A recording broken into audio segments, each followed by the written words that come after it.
Imagine walking alone beside a dark Scottish loch. No roads nearby, no voices in the distance, only the sound of your own footsteps pressing into the wet earth and the slow movement of water against stone.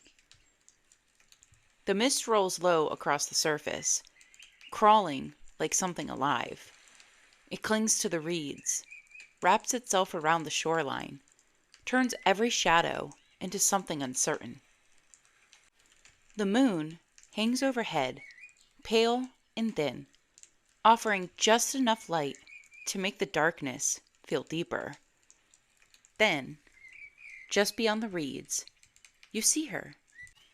A woman sitting at the water's edge, still as carved marble, silent, beautiful. Her long hair falls down her back, shifting slightly in the night breeze. Her face is just turned toward the loch, but somehow you know she is aware of you, watching. You tell yourself there must be an explanation. A traveler, someone lost, someone foolish enough to be alone out here at this hour. You take one cautious step forward. The water laps softly at the shore. Another step. She moves, slowly, gracefully, and as she turns, the moonlight catches something beneath her. Not fabric, not skin. Scales. Silver, wet, gleaming in the dark. Your breath catches. Your mind struggles to make sense of what your eyes are seeing. The upper body of a woman, lower body of something born in deep, cold water. And then she smiles. Some legends say creatures like this lured men into the lochs, never to be seen again. Others claim they could grant wishes.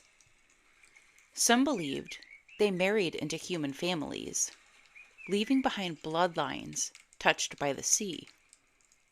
But in the Highlands of Scotland, there was one name whispered with caution. A creature both beautiful and dangerous. Tonight, we open the Cryptid Files on one of Scotland's strangest forgotten legends, the Ceasg.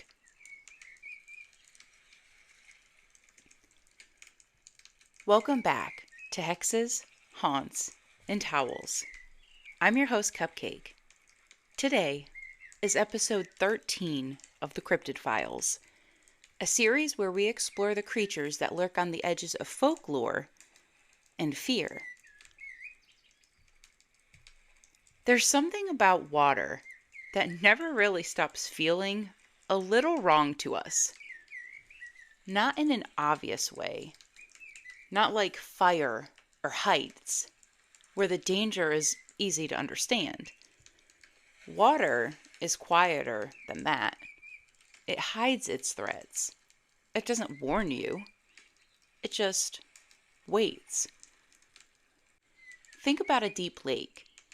The kind where the surface looks calm, almost like glass, but you know, instinctively, that you can't see the bottom.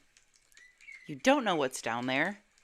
You don't know how far down it really goes. And your mind starts filling in the gaps for you. Or the ocean drop-off, where the sand suddenly disappears beneath you and the water turns from shallow and bright to dark and endless in the matter of steps.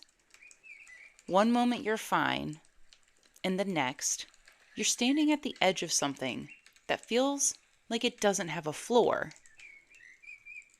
Rivers are no better.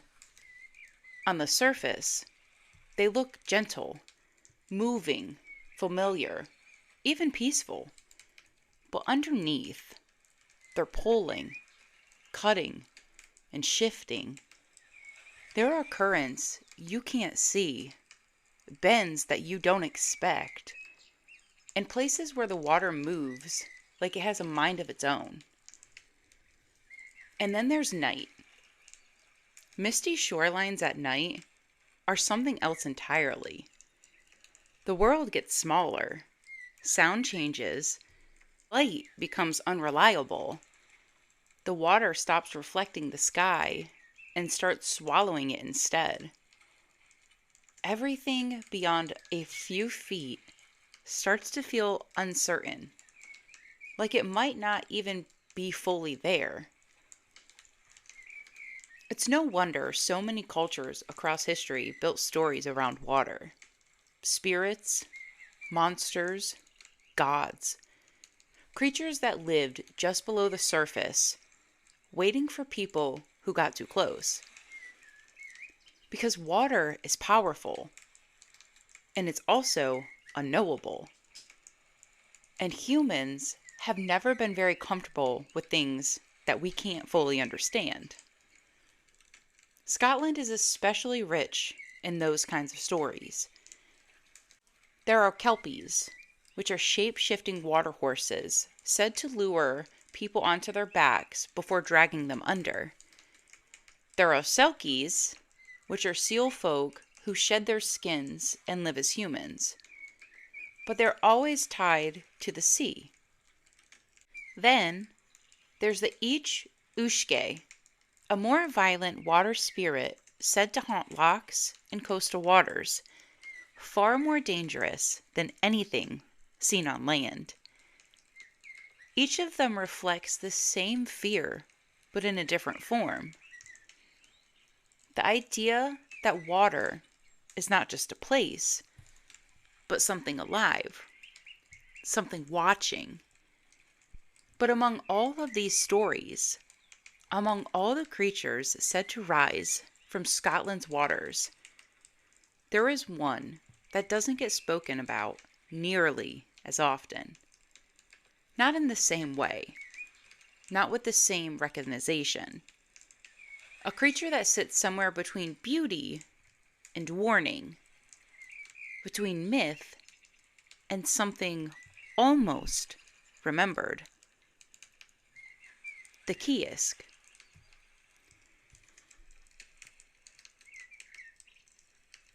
So, what is a Ceasg really?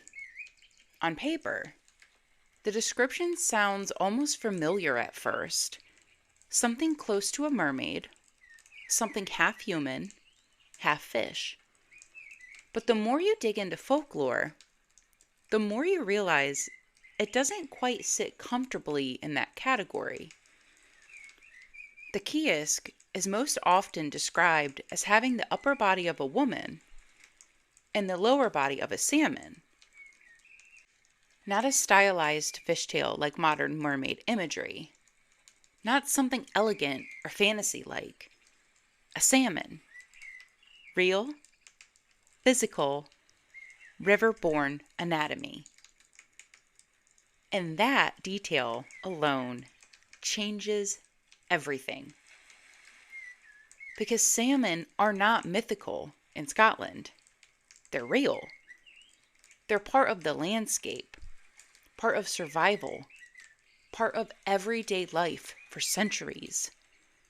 So instead of feeling like a distant fantasy creature, the Ceasg feels closer, more grounded, almost like it belongs to the same world as the people telling the stories. Now, depending on where you look or who you ask, the Ceasg isn't always described the same way. Sometimes she's said to be beautiful and almost peaceful to look at, a calm presence near the water, graceful in movement, something that feels more like an illusion than a threat. Other times, the description shifts. She becomes something harder to process, something less human, more unsettling. A figure that doesn't just belong in water, but feels like it was made from it. That contrast is part of what makes the Ceasg so interesting in folklore. She isn't locked into one identity. She changes depending on the telling. almost like the water she's tied to never fully is stable. It's never fully predictable. She's said to appear in all kinds of waters. Lochs tucked deep into the highlands, rivers cutting through valleys, small streams that seem harmless at first glance, even coastal waters where fresh water meets the sea. Anywhere water moves, the Ceasg could, in theory, be present. Even her name isn't entirely consistent. Depending on the region and the retelling, you might hear it pronounced a few different ways. Ceasg, Cask, or Kesk. There isn't one fixed version, which again adds to this feeling that the legend itself is fluid. It shifts slightly every time it's spoken aloud. But one of the most important parts of understanding the Ceasg is understanding the salmon itself. Because this isn't just a random animal choice. In Scottish culture, salmon have always carried weight. They were a vital food source, yes. But they were also something more symbolic. Salmon are known for their incredible life cycle. They migrate vast distances, disappear into the ocean, and then, against everything you'd expect, return to the exact same rivers they were born in. That pattern of leaving and returning made them feel almost uncanny, like something that could cross boundaries humans couldn't. Life and death, freshwater and saltwater, presence and absence. There's something almost myth-like about that behavior on its own. So when you think about it that way, the Ceasg being part salmon starts to make more sense within folklore. It's not just about appearance, it's about symbolism. A creature tied to movement between worlds, between states of being, between known and unknown. And that leads us to one of the most interesting questions about her design in the mythology. Why a salmon at all? Why not the classic fishtail we see in mermaid stories from other cultures? The answer might actually say more about Scotland than it does about the creature itself. Because mermaid imagery, as we know it today, is heavily shaped by later artistic traditions, paintings, literature, and wider European storytellings that standardize what a mermaid should look like. But the Ceasg doesn't come from that polished tradition. She comes from rivers and lochs, from communities that lived closely with the land and water around them, from a place where salmon weren't mythical symbols, but were part of survival, economy, and seasonal rhythm.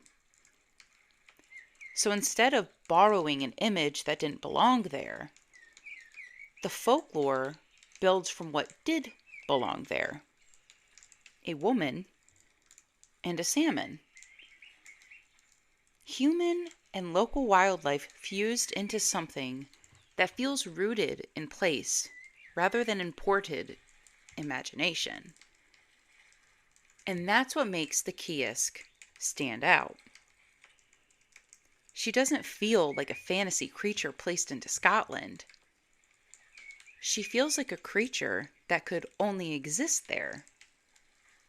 Like the landscape itself shaped the story. And once you start thinking of her that way, everything that follows in a legend starts to feel a little more grounded and a little more unsettling.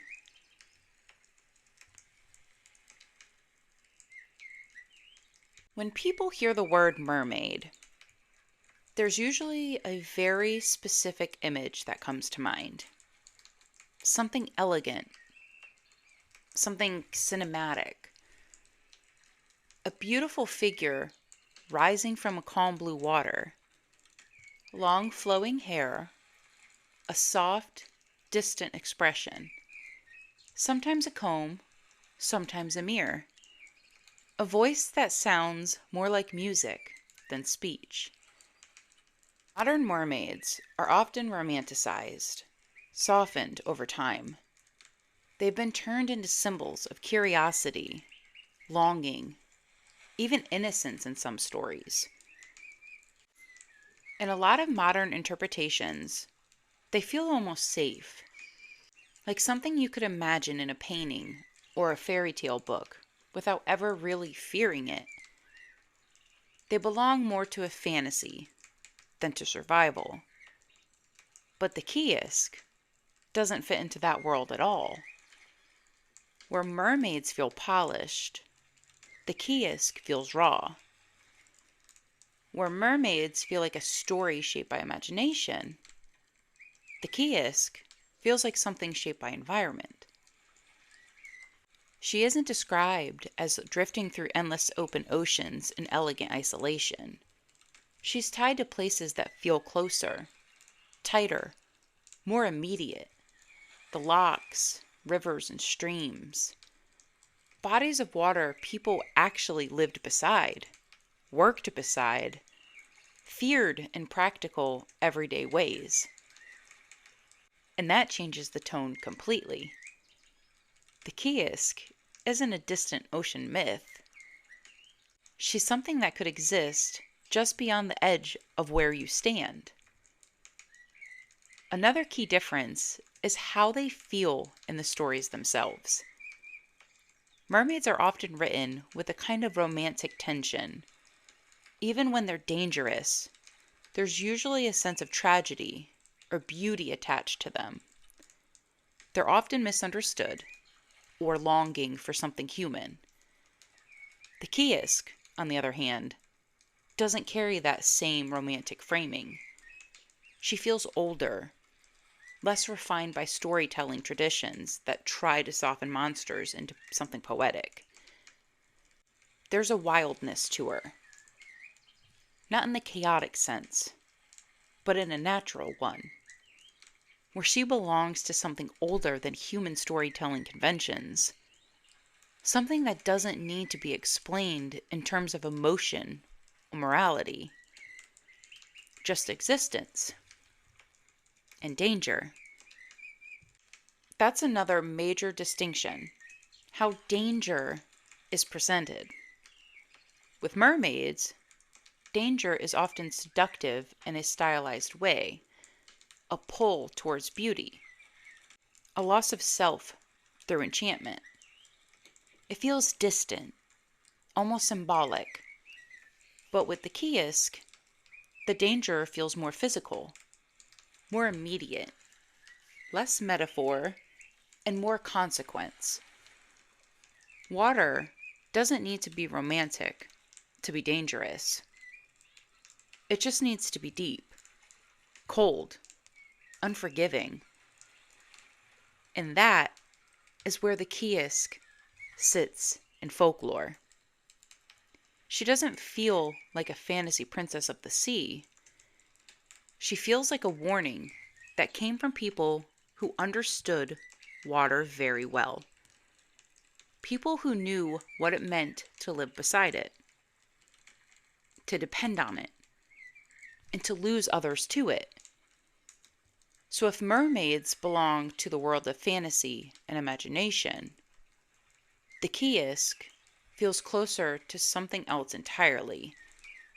Not a princess waiting to be saved, not a romantic figure lost between worlds, but a reminder that nature in Scotland wasn't just beautiful, it was powerful, unpredictable, and sometimes watching.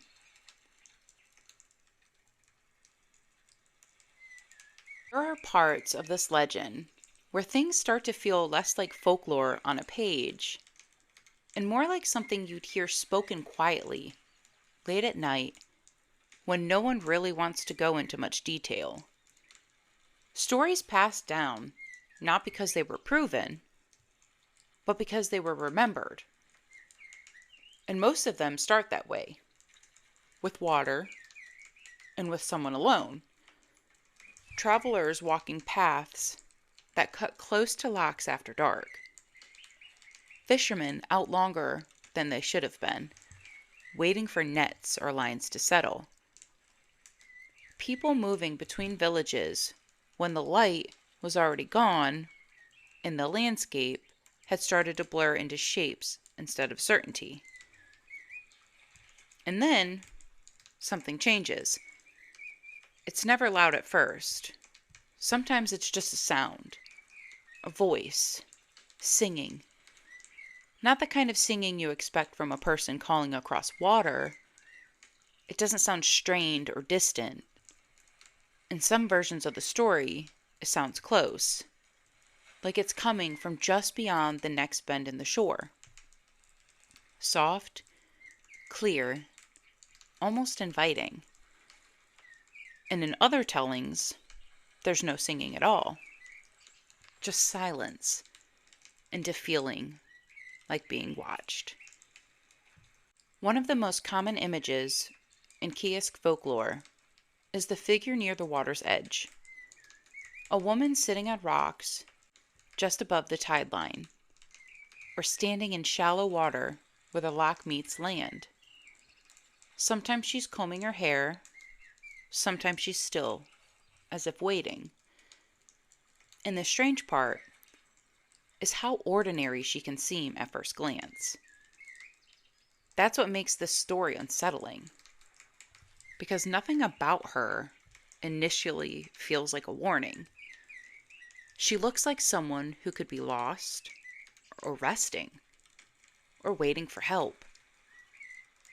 So the person seeing her hesitates. And that hesitation is where the story always starts to shift. They step closer, just to make sure, just to check, just to see if she's real. The water is dark around her, black in some versions of the tale. So still, it almost looks solid at night. And yet, she moves through it as if it isn't resisting her at all. Waist deep, unbothered, watching.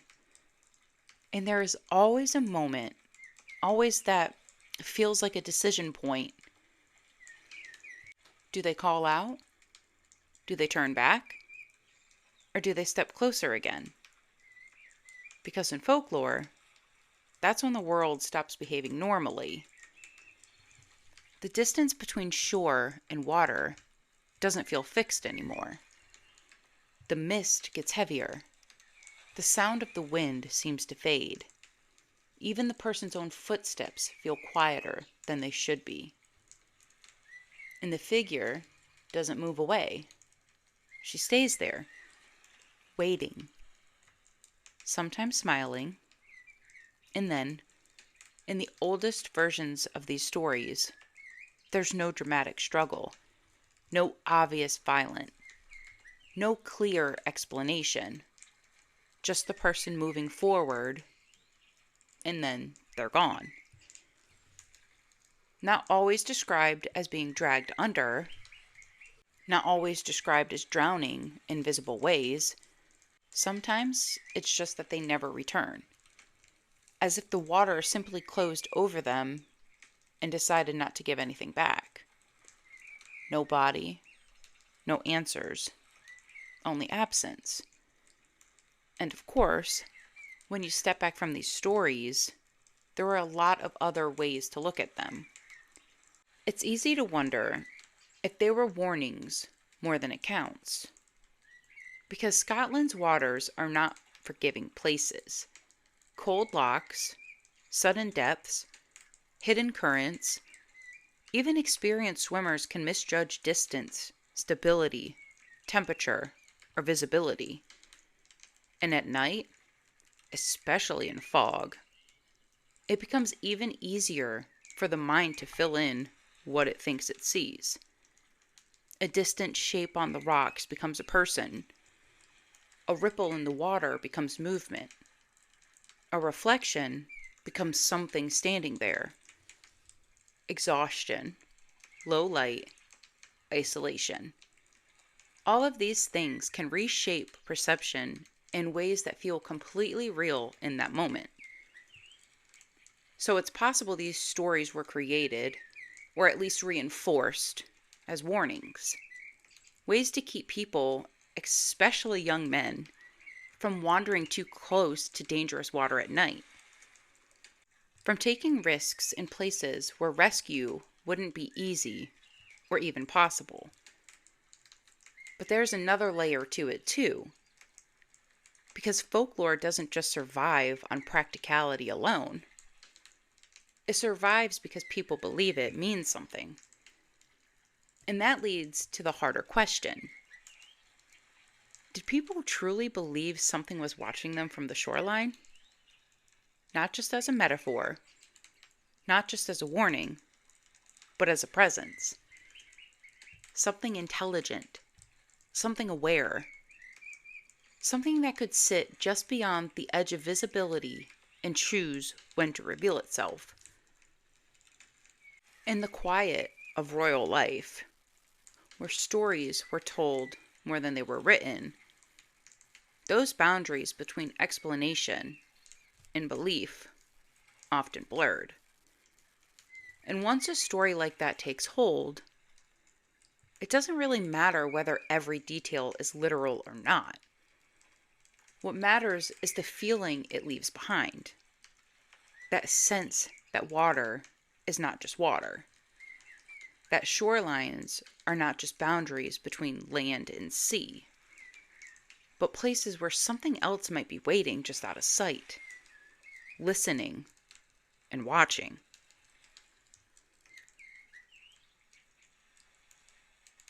Not every version of the Ceasg legend is about danger or disappearance. Some of the strangest, and honestly the most unsettling stories, don't end with tragedy at all. They end with an offer. In certain tellings, if someone manages to capture a Ceasg, they are granted 3 wishes. Just like that. Power, change, control over fate itself, handed over in exchange for something that never really gets clearly defined in the story. Sometimes it's captivity, sometimes it's bargaining, sometimes it's simply catching her. Like the Ceasg is something that can be held, even for a moment, against her will. But folklore rarely gives gifts without weight attached. Because the moment you hear 3 wishes, something in your mind probably already shifts. It sounds familiar, almost comforting at first, like other stories we've heard growing up. But the older versions of these kinds of legends, across cultures, not just in Scotland, tend to share one consistent idea. Wishes are never neutral. They don't arrive clean. They don't stay simple. And they almost never end the way people expect. In folklore, supernatural bargains usually follow a pattern. A person is given power they didn't earn, control they didn't fully understand, or an outcome that bends reality in their favor. But there's always a cost, even if it isn't stated outright. Sometimes the cost is immediate, sometimes it unfolds in slowly, and sometimes it's not obvious until much later. What you wished for has already reshaped everything around it in ways you didn't anticipate. That's what makes these stories so persistent. Not the magic itself, but the consequences. Because human desire is rarely precise. We want love, but not the complications that come with it. We want wealth, but not the responsibility. We want power, but not the isolation that can follow. And folklore understands that tension very well. So when you place that idea onto something like the Ceasg, something already tied to water, danger, and uncertainty, it becomes even more layered. A creature from the deep lochs and rivers offering wishes doesn't feel like a reward. It feels like a test. Or a trap that only reveals itself after the fact.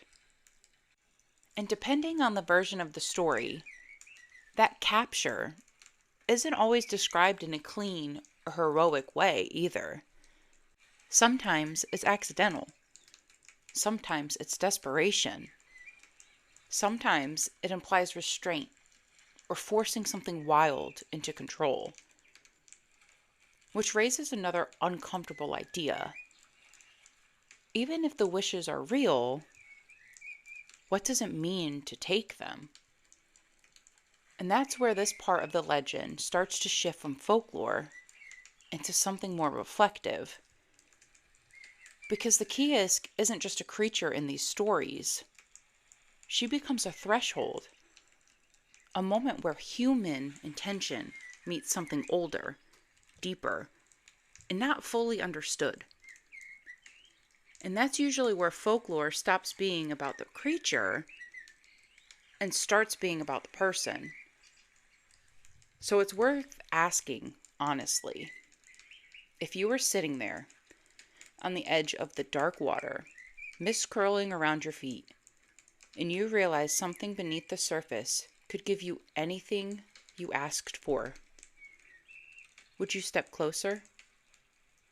Would you try to capture it?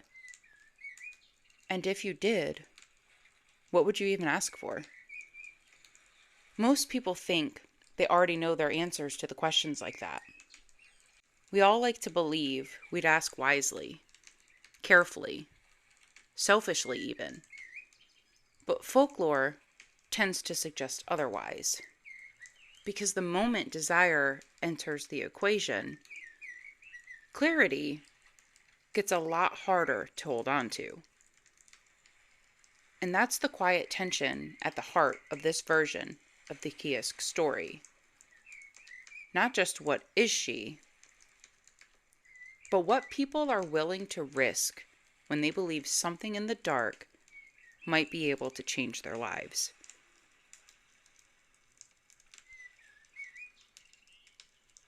In some of the quieter versions of the legend, the one that feels almost like old family stories than warnings, there's a different idea entirely. The Ceasg doesn't lure. She doesn't trap. She doesn't destroy. Instead, she marries.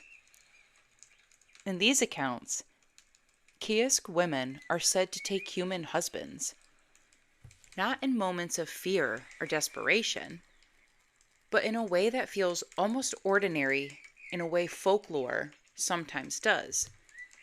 Like it happened often enough to become part of a local belief. A man meets a woman by the water. There's no immediate sense of horror in these versions. No obvious warning signs. Just a meeting at the edge of land and loch, where boundaries always feel thinner than usual. And from that union, something unusual is said to happen. Their children or descendants don't just live normal lives. They're described as unusually skilled around water. Great fishermen, lucky sailors, people who seem to understand the sea in a way others don't.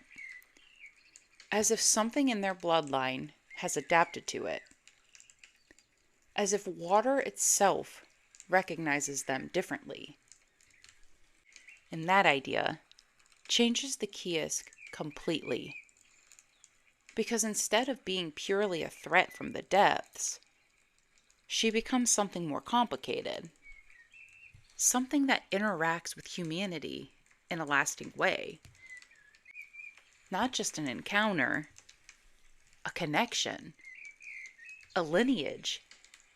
And that raises an interesting question about how these kinds of legends evolve. Because folklore is rarely consistent. It shifts depending on who is telling the story and why. One village might tell stories of danger because someone was lost in the water and there needed to be meaning behind it. Another might tell stories of protection or blessing because someone's family line is tied to the sea and that skill or luck needed an origin. So the Ceasg became both things at once, a warning and a gift, a danger and a legacy. And that duality is what makes her stand out from a lot of other water creatures in mythology, because it leaves room for interpretation. Maybe she wasn't always something to fear. Maybe that outcome depended less on the creature and more on the human encountering her. Were you respectful of the water? Did you treat it like something alive and unpredictable? Or did you treat it like something to be taken from? In a lot of cryptid and folklore traditions, that question shows up again and again in different forms. The idea that nature, or whatever exists within it, responds differently depending on how it's approached. And the Ceasg, in these marriage stories, sits right in that space. Not fully monster, not fully human. Something in between that leaves traces in the world after the encounter is over. Because even if the stories are symbolic, the result is always the same. People who are connected to the sea in ways others are not. And whether you interpret that as a blessing, superstition, or coincidence, it still adds another layer to the Ceasg that makes her harder to define. She isn't just something that lives underwater. In some stories, she becomes something that leaves water behind in people, in their skills, in their luck, in their bloodline. And that makes the legend feel less like a single creature story and more like something that spreads.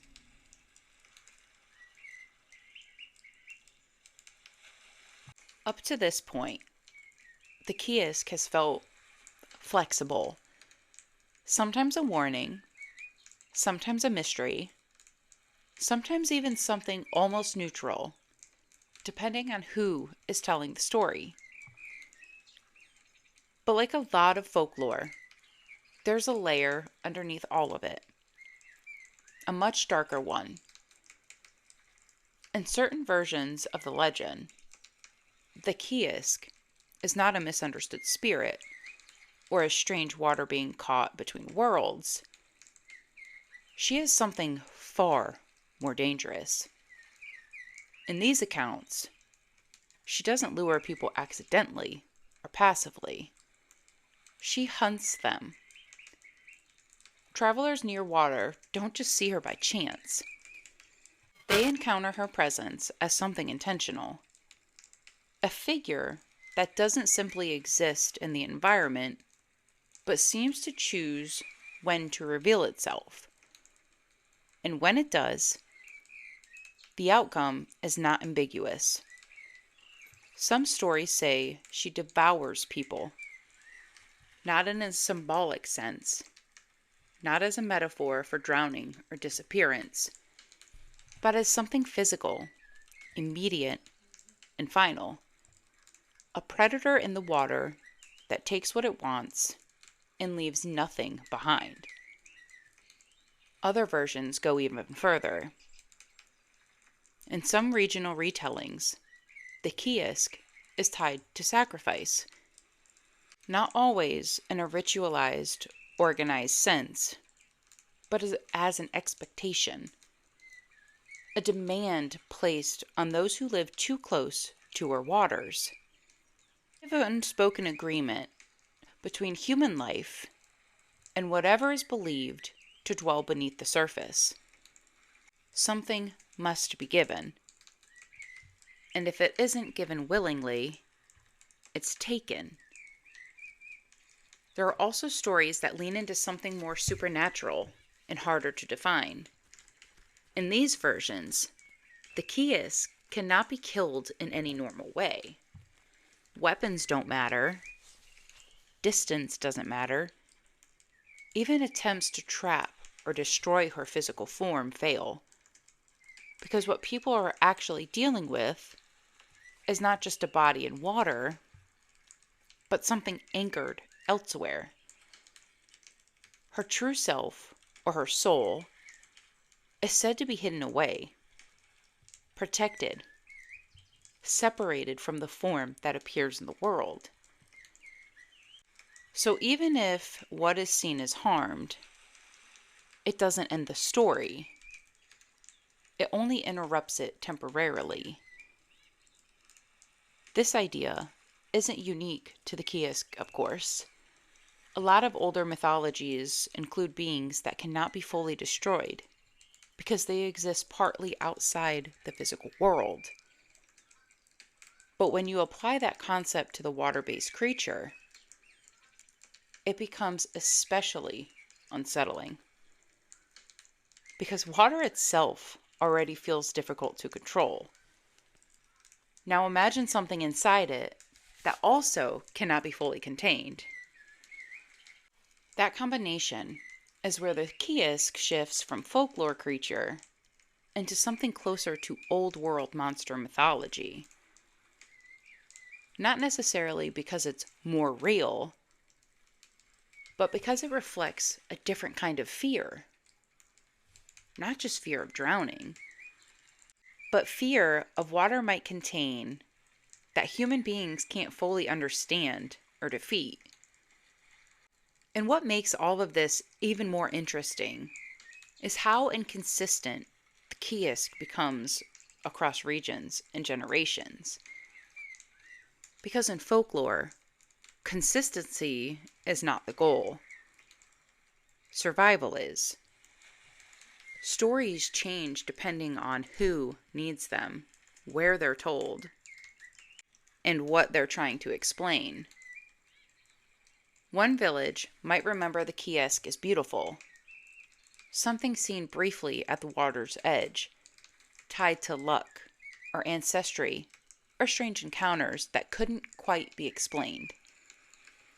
Another village, only a few miles away, might remember her as something far more violent, something that took people who went too close to dangerous water, something that justified warnings, restrictions, and fear. And over time, those versions don't cancel each other out. They layer. They stack on top of one another. Until the Ceasg becomes less of a single defined creature and more of a collection of possibilities shaped by human experience. That's something you see a lot in oral storytelling traditions that stretch across centuries. Because stories don't stay frozen. They move the same way water does. They shift. They erode. They pick up new meanings as they travel from one place to another. And in that process, a single figure can become many things at once. A beauty, a warning, a blessing, a monster, all depending on who saw her and what they needed the story to be.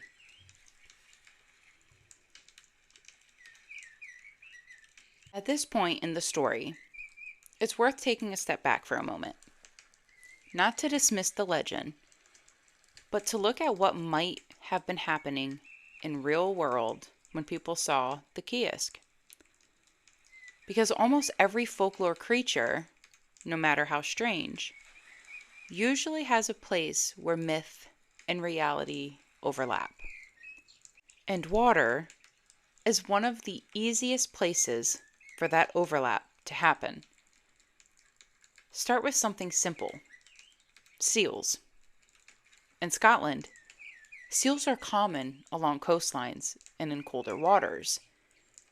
At a distance, especially in low light, they can look eerily human-like. Seal lifting its head above the water can briefly resemble a person watching from the surface. A darker seal, against fog or dusk light, can look like a human figure partially submerged. Add distance, and suddenly the brain starts filling in gaps. Then there's movement in the water itself. Fish breaking the surface, ripples expanding outward, current shifting over low visibility conditions. In fog, especially coastal or loch fog, those small movements can look like something far more deliberate, like something rising, or watching, or waiting. And then there's the human factor. Most Ceasg sightings, if they ever were described in real time, wouldn't have happened in ideal conditions. They would have happened at dusk, at night, in isolation, or during travel when people were already tired. Distance plays a huge role in perception. A figure on the shoreline can look human from far away, until you get closer and realize it's just rocks, driftwood, or shadows shifting with the wind. But by then, the first impression has already formed. And once the mind labels something as a person, it tends to hold on to that interpretation unless otherwise proven. There's also the psychological side of it. Isolation has a way of amplifying perception. When you're alone in a quiet landscape, especially one as vast and unfamiliar as a Scottish loch at night, your brain becomes more sensitive to movement, sound, and shape recognition. It's a survival mechanism. Your mind is constantly scanning for threats, even when there aren't any obvious ones present. So a ripple becomes intention. A shadow becomes presence. A sound becomes a voice. And over time, repeated experiences like that across different people, different places, and different generations can start to form patterns in storytelling. But there's also something else that often sits behind water legends like the Ceasg. Real tragedy.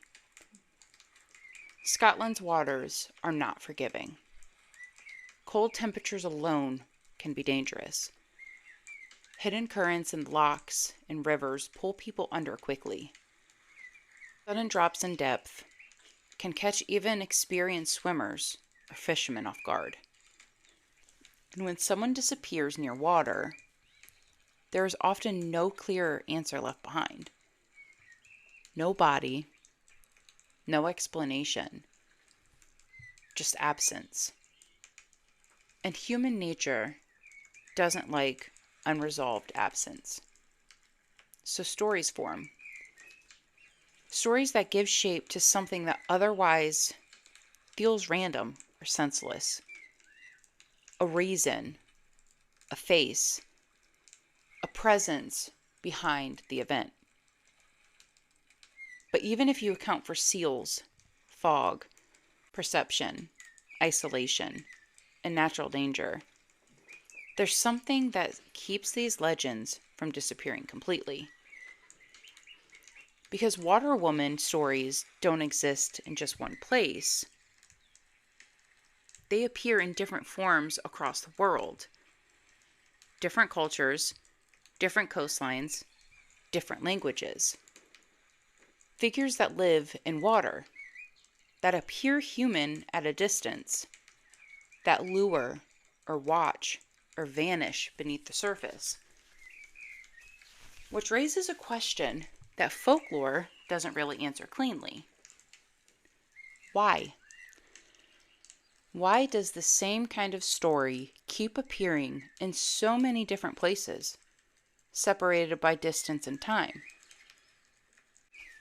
Is it just coincidence? Shared human psychology? The way our brains interpret uncertainty near water? Or is it something about water itself? The way it moves, hides, reflects, and distorts naturally gives us rise to the same kinds of stories over and over again. And that's where the Ceasg stops being just a Scottish legend and becomes part of something much bigger, a pattern. One that keeps showing up wherever humans live, close enough to deep, unpredictable water to fear what they might see in it.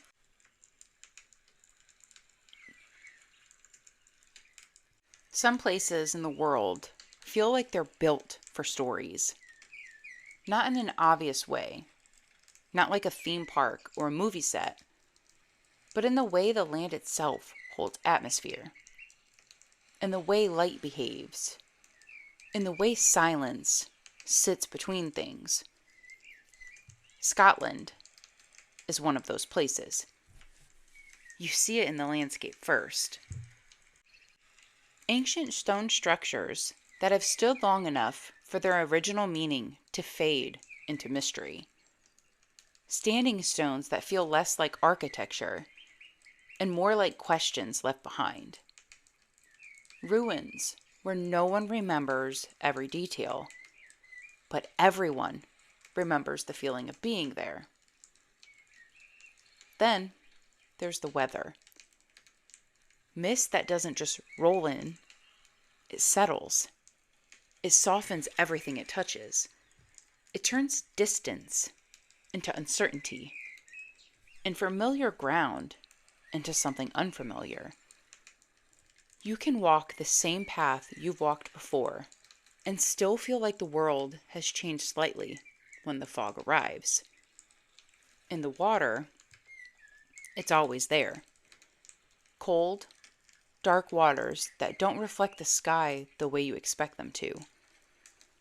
Lochs that look still on the surface, but feel like they go deeper than they should. Rivers that cut through land like they have been carving it forever, with no sign of slowing down. It's not hard to understand how stories grow in an environment like that. Because when the landscape itself feels unpredictable, the mind starts looking for explanations, patterns, presences, something that makes the real world feel less random. And for centuries, Scotland didn't rely on written records in the way we do now. A lot of history, belief, and caution passed down through oral storytelling. That matters more than it sounds.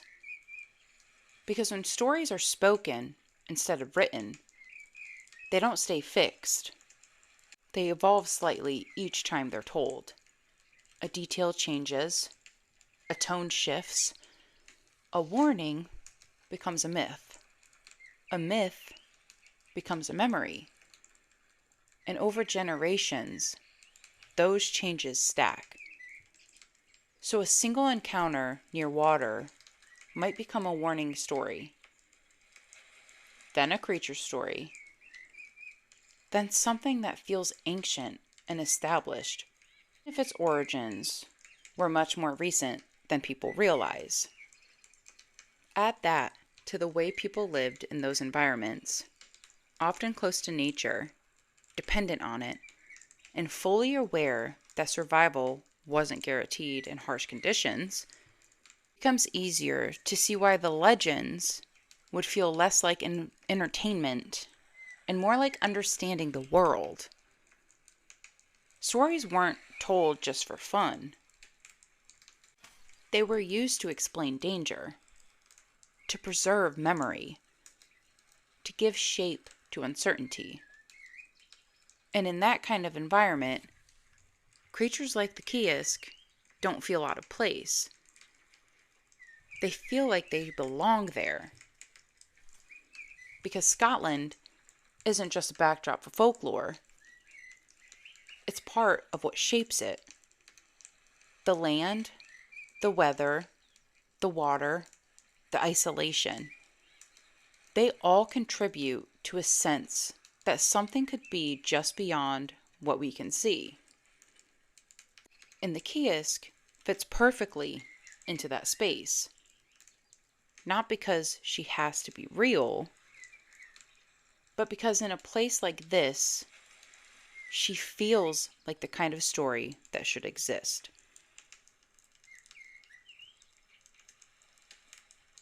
By the time you step back from everything, the descriptions, the contradictions, the darker versions, the gentler ones, you're left with something that folklore does very well: uncertainty. Because the Ceasg doesn't settle into a clean explanation. She doesn't stay consistent enough to be pinned down to just one thing. And that's usually where legends like this split into different interpretations. So there are really three main ways to look at her. None of them are definitive, but all of them are possible, depending on how you frame the story. Theory number 1 would be the pure folklore warning tale. The simplest explanation is also the most practical. The Ceasg is a warning story, a way to keep people away from dangerous water. Because Scotland's lochs, rivers, and coastal areas are generally risky environments, especially in low light, fog, or isolation. Currents can be unpredictable, water temperature can be deadly, and depth changes can be so sudden and deceptive. So instead of explaining danger through physics or probability, you explain it through story. A beautiful figure near the water's edge becomes a symbol. A presence that represents everything the water can do if you're not careful. In this version, the Ceasg isn't meant to be real. She's meant to be remembered. Then you have theory number 2, which is a symbolic spirit story. The second interpretation moves away from physical danger and into symbolism. In this view, the Ceasg isn't a creature in the traditional sense at all. She's a personification of water itself. Not just the surface beauty of it, but the dual nature of it. Calm and inviting on top, powerful and unpredictable underneath. The woman aspect represents familiarity, beauty, and attraction. The fish aspect represents intention, survival, and the natural world. Together, they form something that reflects how humans have always experienced water, not just as a resource, but as something alive in its own way. In this interpretation, the Ceasg isn't something you encounter. She's something you project onto the landscape. And the third theory is based on something real. That these stories may have originated from repeated human encounters with something real. Not necessarily something supernatural, not necessarily a single creature, but something consistent enough across time and regions to leave an imprint in folklore. It could have been a misidentified animal seen in poor conditions. It could be unusual natural phenomena near water. It could be a combination of environmental effects and human perception repeating in similar ways over generations. The key idea here isn't that one clear answer exists. It's that humans experience something near water that didn't always make sense in the moment. And instead of leaving those moments unresolved, they became stories. Stories that evolved. Stories that adapted. Stories that eventually took the shape of something like the Ceasg. What makes the Ceasg interesting isn't which theory is correct. It's that all three can exist at the same time without fully canceling each other out. Because folklore doesn't require certainty to survive. It only requires enough meaning to be passed on.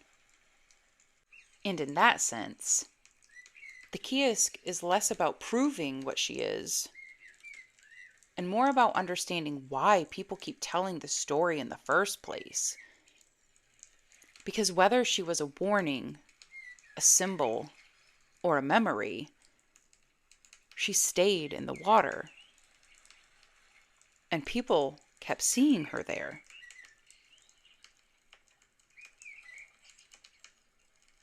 So if you're alone tonight, standing beside black water that doesn't reflect the sky the way it should, no streetlights, no sound except the wind moving through reeds and stone, and then you hear it. Your name? Not shouted, not called out in panic, just softly spoken, like it already knows you're there. You turn toward the shoreline, and for a moment, everything is still enough you could just convince yourself it's nothing. Just wind, just imagination, just the kind of noise your mind creates when there's too much silence around you. But then you see her, a figure at the edge of the water. Beautiful in a way that doesn't feel comforting. Beautiful in a way that feels certain. Like something that doesn't need to prove itself to you. She doesn't move closer. She doesn't need to. The water around her shifts slightly, like it recognizes her before you do. And in that moment, you're left with a choice that every version of this story eventually comes down to. Do you step closer? Just to be sure? Just to understand? Just to see what's really there? Or do you stop? Do you let the silence stay intact? Do you remember the old stories told across lochs, rivers, and coastlines for generations that said water just doesn't reflect what you are? It reflects what you're willing to believe? Because the Ceasg, whether she's real or not, was never just about what lived in the water. She was about what pulled people towards it. Curiosity, fear, desire, doubt. All of it sitting at the edge of something deep enough that you can't see the bottom. And that's where stories like this leave you. Not with answers, but with distance.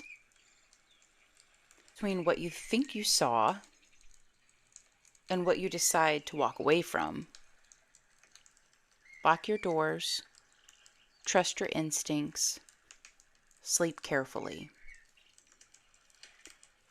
Thank you for listening to Hexes, Haunts, and Howls. I'm your host, Cupcake. Until next time, stay sweet.